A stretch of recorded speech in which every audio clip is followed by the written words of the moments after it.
Hello again. The title of the message today is The Disciple Whom Jesus Loved, a fresh look at gospel authorship. Now, this video message will present a compelling case for reevaluating the traditional authorship of the Gospel of John. After meticulously examining the biblical text, it argues that Lazarus, not John the Apostle, is the more likely author. Now, this conclusion challenges centuries of tradition, but it does align more consistently with the internal evidence of the Gospels themselves. Now, let's look at the key discoveries. Now, the first is the anonymity of the author. The author of the fourth Gospel never identifies himself by name, instead, using phrases like the disciple whom Jesus loved. This deliberate obscurity contrasts sharply with John the Apostle, who identifies himself explicitly in the book of Revelation.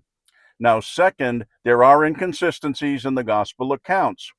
Events where John the Apostle is mentioned by name in the synoptic gospels, that would be Matthew, Mark, and Luke, are notably absent from the fourth gospel. Now, this is especially striking, given that the author claims to be an eyewitness, and as a result, teachers refer to the fourth gospel as John's eyewitness testimony. But in reality, the Bible doesn't support this claim. It turns out every event where John is referred to by name in the first three gospels, it's missing from the fourth gospel, every single one of them.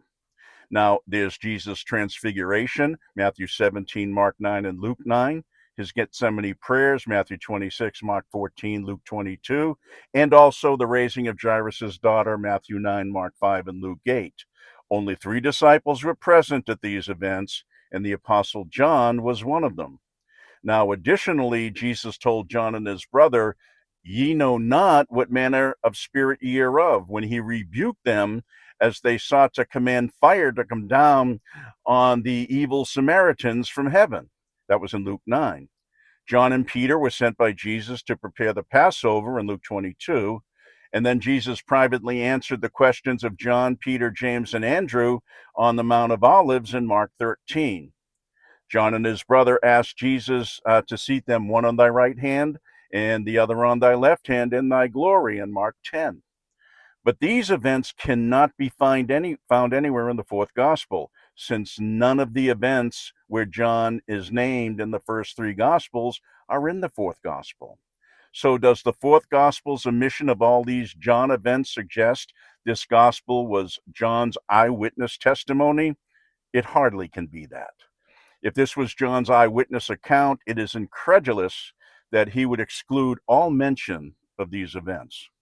Now, next we notice that there is a unique relationship of Lazarus to Jesus. It's in John 11 where we find the first indication of someone Jesus loved being mentioned. So let's take a look. Now it says, a certain man Lazarus was sick of Bethany, the town of Mary and her sister Martha.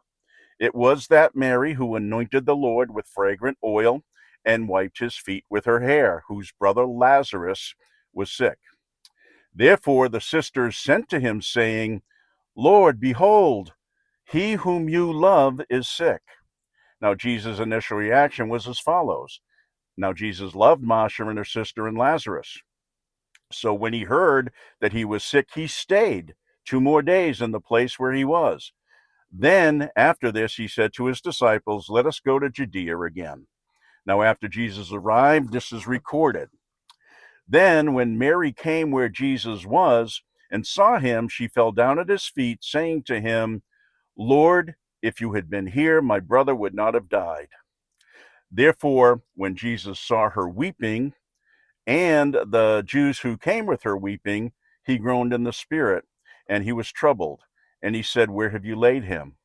And then they said, Lord, come and see.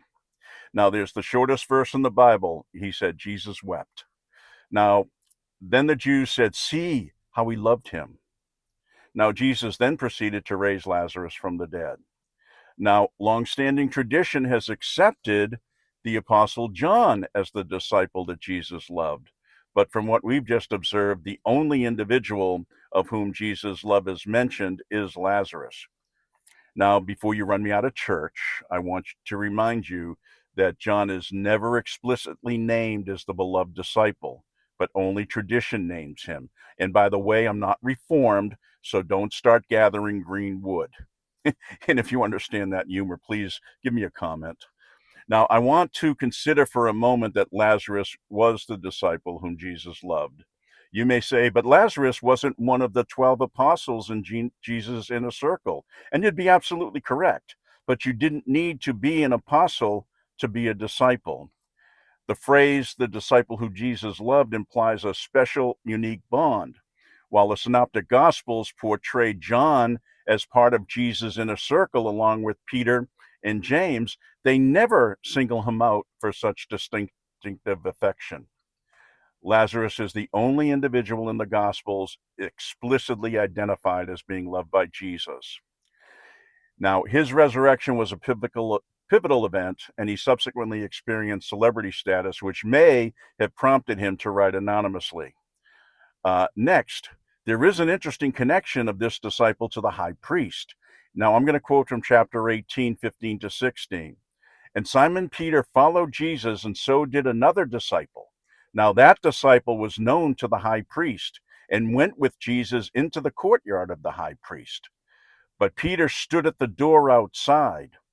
Then the other disciple, who was known to the high priest, went out and spoke to her who kept the door and brought Peter inside.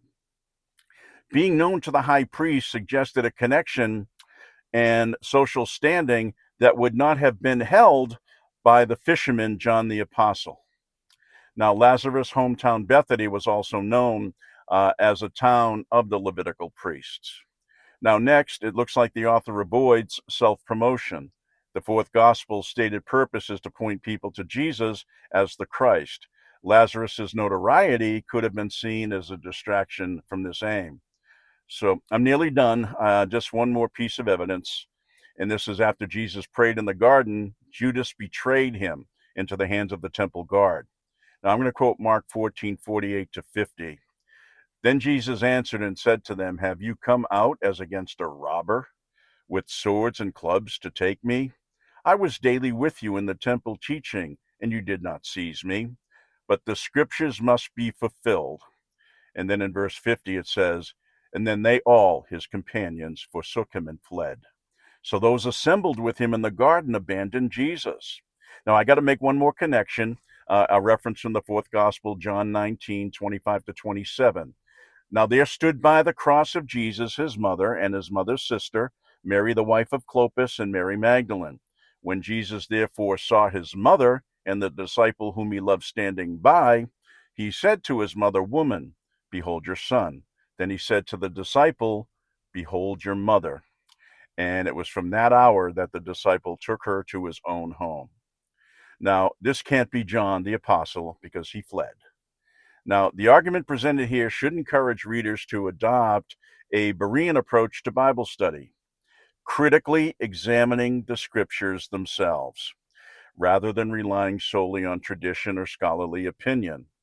Passively accepting tradition as truth drastically increases the odds that you will miss out on the truth altogether, and with it, the power that comes with that truth. So the conclusion of the matter is that while tradition attributes the fourth gospel to John, a careful analysis suggests that the biblical facts fit a more compelling narrative, that Lazarus, the disciple whom Jesus loved, was the true author.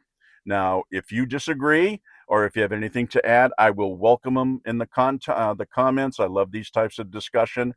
The only reason why I did this today is that I want my channel to promote independent Bible study using proper hermeneutics so that we can come to the truth and that we cannot just be enslaved by tradition and miss out on all that the Father has for us. So this is Augustus, and I'm out.